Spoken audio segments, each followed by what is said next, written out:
వేదికను అలంకరించిన పెద్దలకు, స్టేట్ బాడీ జనాలకి ప్లస్ ఈ ఎలక్షన్స్కి హాజరైన వయసులో పెద్ద వాళ్ళకు చిన్న వాళ్ళకు అందరికీ నమస్కారం. వాస్తవానికి అసలు కబడ్డీ అంటే నాకు స్పెల్లింగ్ కూడా తెలియదు.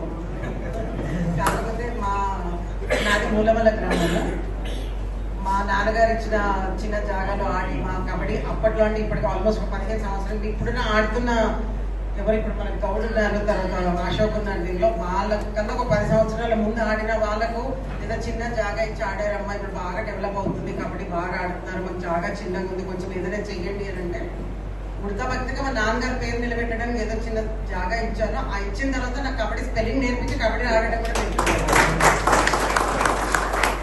ఇన్ని రోజులు జస్ట్ మా గ్రామం వరకు మా మండలం పక్క ఊర్లో పిల్లలు అని నేను ఆరేడుపడ్డాను. జగదీష్ అనే మహేంద్ర ఫోన్లతో చాలా ఇబ్బంది పెట్టేది, అన్న ఈ పిల్లలు చూడండి, అన్న ఈ పిల్లలు చూడండి అని.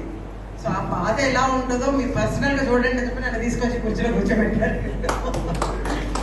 సో ఈ వనపర్తి జిల్లా కబడ్డీ అసోసియేషన్ నాకు చైర్మన్లా ఎన్నుకున్న పెద్దలకు అందరికీ హార్ట్ఫుల్ థ్యాంక్స్. అండ్ దాన్ని ఏమంటారు యాక్సెప్ట్ చేసిన అందరికీ కూడా నా కృతజ్ఞతలు.